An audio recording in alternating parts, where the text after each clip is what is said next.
Hi good afternoon. CNBC आवाज Motilal Oswal studios में आप सबका स्वागत है। चलिए बारी आज के सास बहू और सेंसेक्स की। मदद करने के लिए मंगलवार के दिन आमतौर पे पुणे से राजेश सतपुते .com के श्री राजेश सतपुते रेडी रहते हैं, रेडी हैं इस समय। Rajesh sir hi good afternoon, बस थोड़ी देर में आ रहा हूं आपके पास। और डायरेक्टर साहब एक काम और करना है, राजेश सर को दिखा दिया आपने, ऐसे ही जब लक्ष्मण जी तैयार हों तो लक्ष्मण जी को भी रेडी करिएगा। आज कैबिनेट की सीसीईए की बैठक शेड्यूल थी, कल लक्ष्मण ने आपको अपडेट शेयर करा था। क्या हो सकता है, क्या लाइकली आउटकम है उस बैठक पे, सबसे पहले इसी प्लेटफॉर्म पे पता चलना है। लक्ष्मण बस जुड़ने वाले हैं, उनसे पूछ लेंगे क्या अपडेट्स हैं। जुड़ गए क्या? थोड़ा खबर जोड़ना आ रहे हैं, थोड़ा टाइम लगता है। खैर जैसे जुड़ेंगे बातचीत हो जाएगी। लाइए जरा उससे पहले ये सास बहू और सेंसेक्स की बैकएंड टीम तक रीच आउट करने के तरीके। 7045220000 हमारा व्हाट्सएप नंबर। जब अनाउंस करूं तब ये टोल फ्री नंबर में तब्दील होता है, अभी वो टोल फ्री बंद है, व्हाट्सएप नंबर चल रहा है। ईमेल आईडी है saasbahuasensex@nw18.com। इस पे अपनी क्वेरी अपने सवाल भेज सकते हैं, या फिर ट्विटर या एक्स पे एक्टिव हैं तो ये हैशटैग का इस्तेमाल कर लें, दोनों में से कोई एक। ज्यादा अच्छा कि नीचे वाला करे तो सीधे शो की टीम तक पहुंच जाएगा आपका सवाल, और ऑन द शो भी दिखा दीजिएगा। सतपुते साहब के साथ जो क्वेरीज आज सॉल्व करने हम लोग जा रहे हैं, ये वो कंपनीज हैं जिन पे सवाल आए हुए हैं। प्लेट फ्लिप करते रहिए, आप इंतजार कर रहे हैं मेरे पढ़ने का। ये है वो सारे स्टॉक्स। खैर पहले मार्केट सिखा देता हूं, उसके बाद बातचीत की शुरुआत। सतपुते साहब आप भी निफ्टी पे अपनी स्ट्रैटेजी रेडी रखना, मैं समझता हूं आपसे मूड कैसा है तो पस्त कामकाज।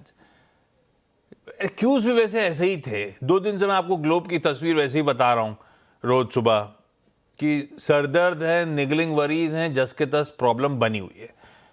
और उस प्रॉब्लम का निचोड़ क्या है? आप कच्चा तेल देख लो, आप डॉलर क्या कहते हैं बॉन्ड यील्ड्स देख लो, यूएस के 10 ईयर की बेंचमार्क, दोनों वही एलिवेटेड लेवल्स पे खड़ी हुई हैं। और उस भी नॉइज और बढ़ती चली जा रही है।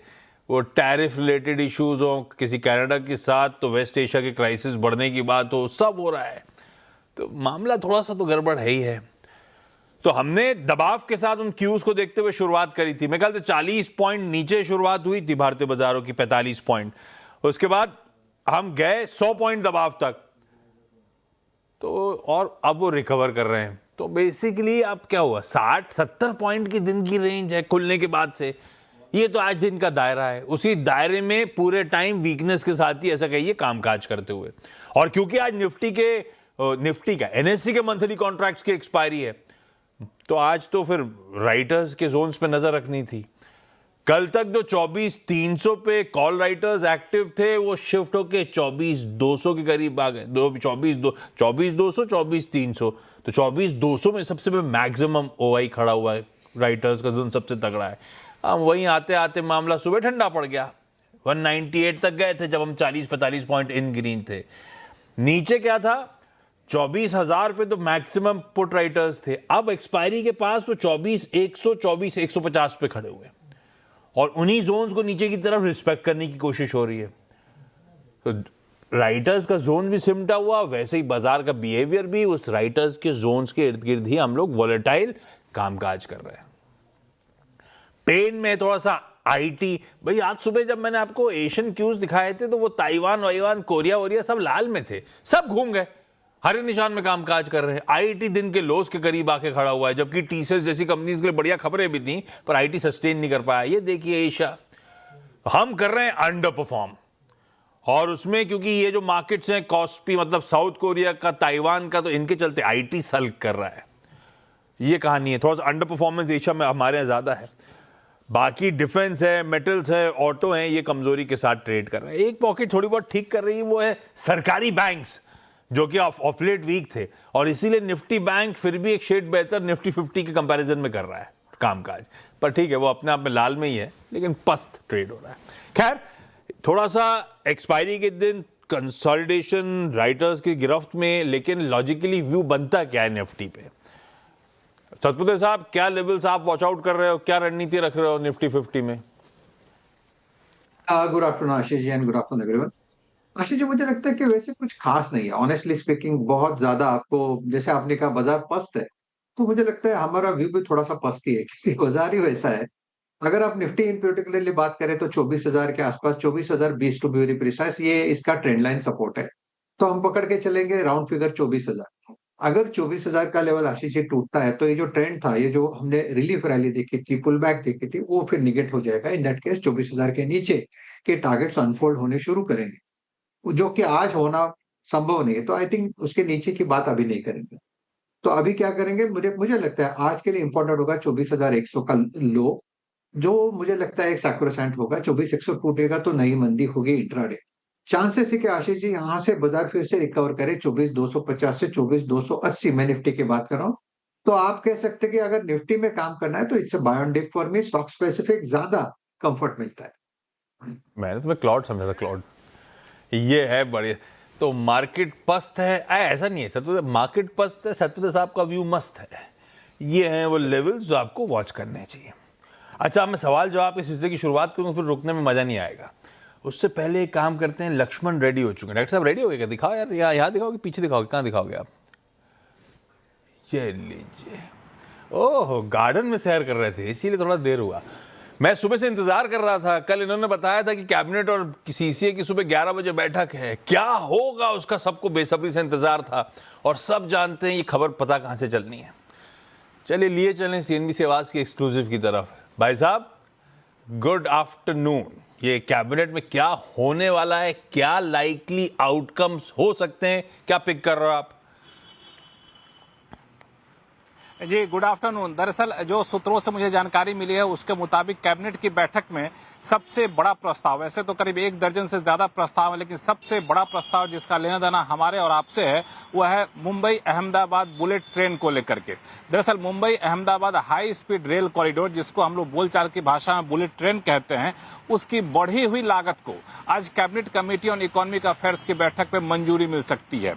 ये जो बढ़ी हुई लागत है ये काफी इंपॉर्टेंट है, क्योंकि 4 साल से ज्यादा की देरी हो चुकी है। लागत में करीब 83% की बढ़ोतरी हो चुकी है। बढ़ी लागत को जब तक की मंजूरी नहीं मिलती तब तक ये प्रोजेक्ट आगे बढ़ता नहीं। तो अब सूत्र बता रहे हैं कि आज जो सीसीए की बैठक हो रही है उस बैठक में बढ़ी हुई लागत का प्रस्ताव रखा गया है, और इसमें जो बढ़ी हुई लागत इंपॉर्टेंट यह है कि शुरू में अनुमान किया गया था 1.08 लाख करोड़ रुपए का, अब वो बढ़कर के जो अनुमान है 1.98 लाख करोड़ रुपए, इसको मंजूरी मिलने का प्रस्ताव है। ये जो है ये मंजूरी मिल जाएगी तो फिर बुलेट ट्रेन के बाकी के प्रोजेक्ट जो आगे बढ़ते हुए जाएंगे। इसमें दरअसल जो बढ़ा है, एक तो भूमि अधिग्रहण लैंड एक्विजिशन में देरी हुई है, उसकी वजह से यहाँ पे लागत बढ़ गया है। इसके अलावा चूंकि एक चीज देरी होती तो बाकी चीजों की कीमतें काफी ज्यादा बढ़ जाती है, उस वजह से लागत बढ़ी है। 2023 की डेडलाइन थी, अब 2027 के पहला चरण का जो है लक्ष्य रखा गया है। मुंबई अहमदाबाद पूरी लाइन जो है दिसंबर 2029 तक पूरे करने का लक्ष्य रखा गया है।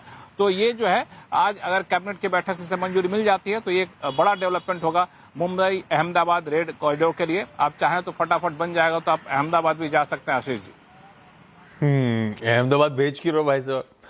तो लेकिन ये नहीं, घूमने तो जरूर जाऊंगा, एक बार कॉरिडोर तो देखना मजा ही अलग है। पर ये मतलब आप कह रहे हो 1 दर्जन अनाउंसमेंट्स अवेटेड है, उसमें सबसे इंपॉर्टेंट होगा ये Mumbai Ahmedabad high speed rail corridor, जिसे सही कह रहे हैं आप, बुलेट ट्रेन के नाम से हम सब जानते हैं।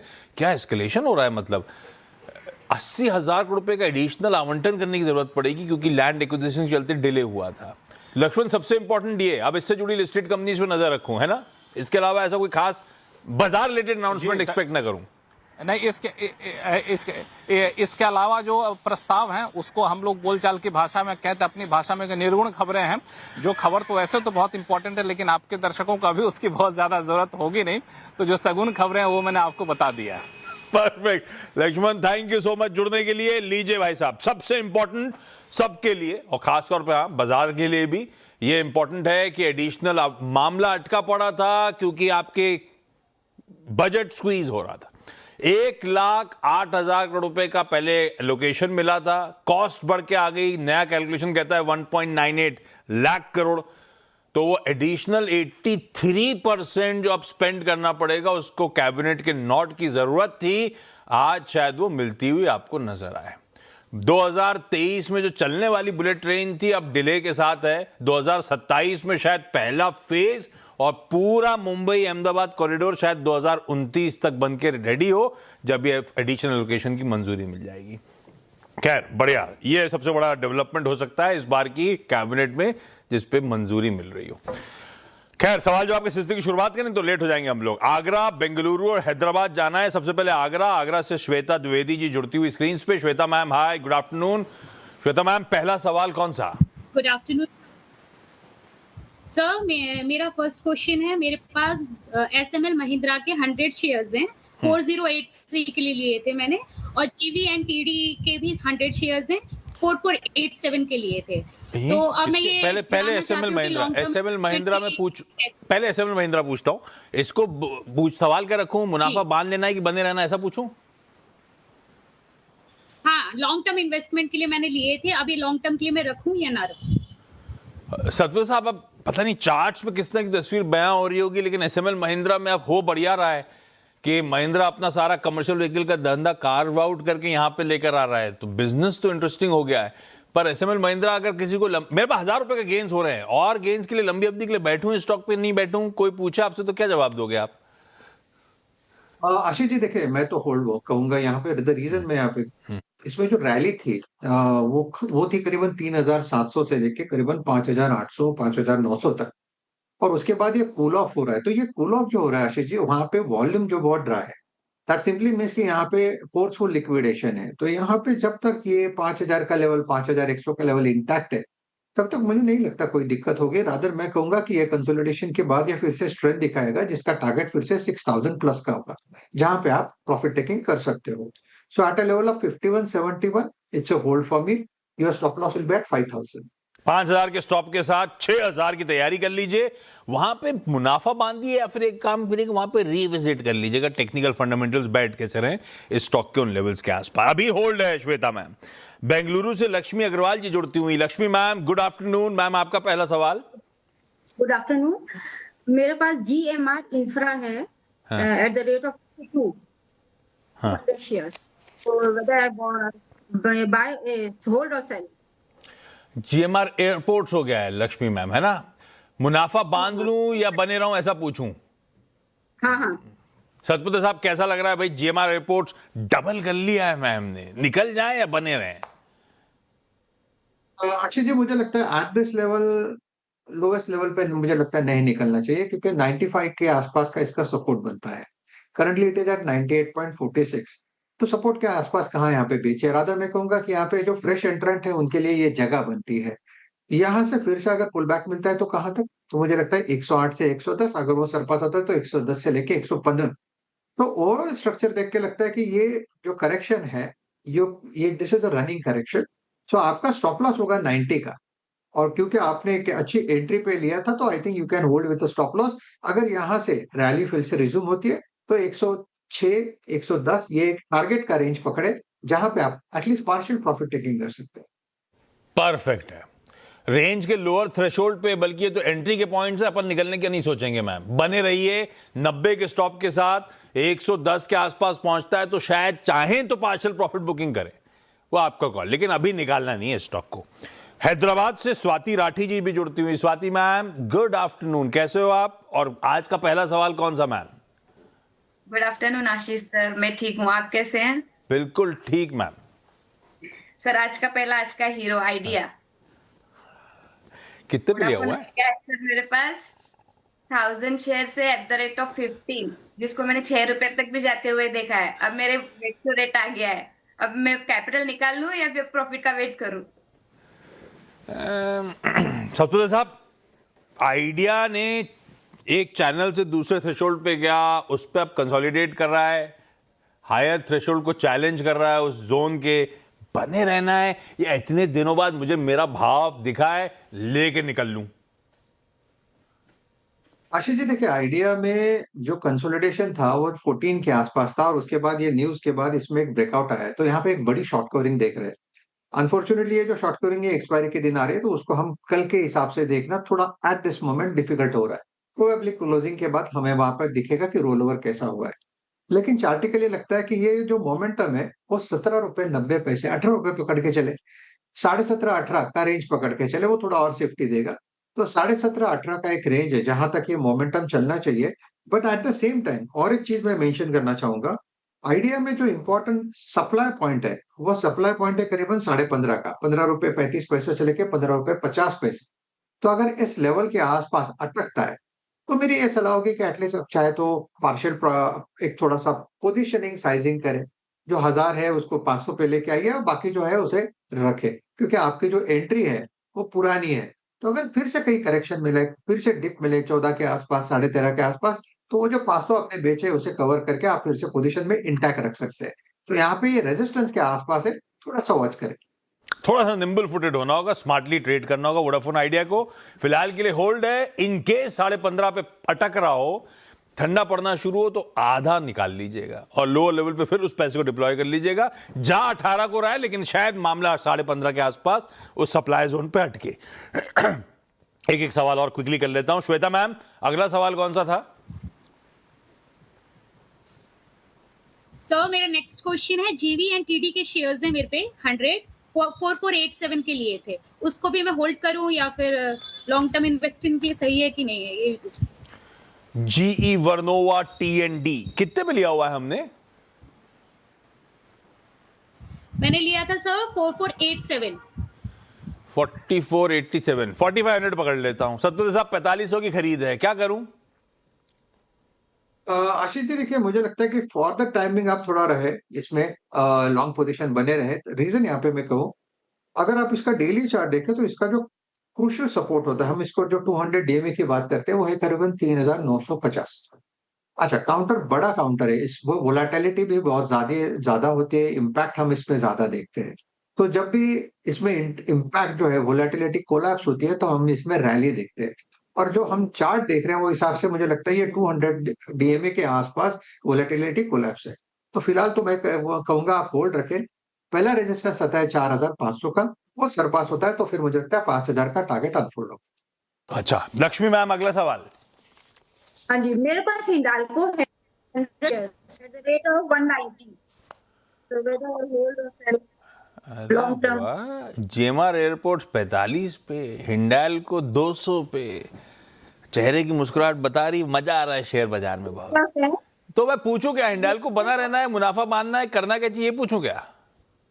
हाँ जी, ये पूछिए। सतपुते साहब कहेंगे बेच दो, तो आप बेच दोगे क्या? हाँ जी, सतपुते साहब कहेंगे बेच दो, आप बेच दोगे?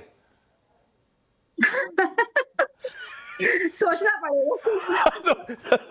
ठीक है सतपुते साहब, लेकिन एक्विजिशन प्राइस बढ़िया है, बहुत कंफर्टिंग, अच्छी पेडिग्री। आजकल इसके एल्यूमिनियम कॉपर दोनों छाए भी हुए हैं। हिंडाल्को रख लूं, क्या करना चाहिए? लॉजिकली व्यू क्या होगा? आशीष जी देखिए, लॉजिकली अगर आप देखें तो यहाँ पे मेटल जो है वो शाइनिंग है। अच्छा, मेटल में मोमेंटम आता है तो अच्छा खासा मोमेंटम आता है, तो फिलहाल मैं कहूंगा 1000 का स्टॉप लॉस रहेगा, होल्ड रखे। 1100 के आसपास का रेजिस्टेंस है। अगर 1100 के ऊपर अगले सीरीज में फंड वाला काउंटर है, अगर 1100 के ऊपर ये सस्टेन करता है, 1100 के ऊपर ट्रेड करना शुरू करेगा, इन दैट केस 1150 से लेके 1200 का टारगेट भी अनफोल्ड होगा। ओवरऑल स्ट्रक्चर देख के आई थिंक मुझे लगता है कि एक बेट लेना चाहिए, क्योंकि आपने एंट्री बहुत लोअर लेवल पे किया, तो आपका जो नया स्टॉप लॉस होगा वो करीबन 1000 के आसपास रहेगा और इस पोजीशन में बने रहे। अगली बार लक्ष्मी जी जब जुड़ेंगी तो बताएंगे हम सबको उनके साथ कौन सा स्टॉक खरीदना है। खैर, Shweta ma'am, Lakshmi ji, Swati ji, thank you आप सबका जुड़ने के लिए। सतपुते साहब, मैं वैसे ही ओवर हो गया हूं शो में, थैंक यू आपका भी जुड़ने के लिए। आज ब्रेक ले रहा हूं, ब्रेक के उस पार एक क्विक मार्केट अपडेट। चलिए भाई, ब्रेक के बाद आप सबका स्वागत है। 1/4% दबाव और ब्रेथ कमजोर, 2:3 का रेशियो है डिक्लाइंस के फेवर में हमारी। लेकिन अगली मुलाकात अब न्यूयॉर्क कंपनी में होगी आधे घंटे बाद 1:27 पे, और आज सीसीएल प्रोडक्ट्स का टॉप मैनेजमेंट होगा। नतीजों और आगे के आउटलुक पे चर्चा के लिए जुड़िएगा।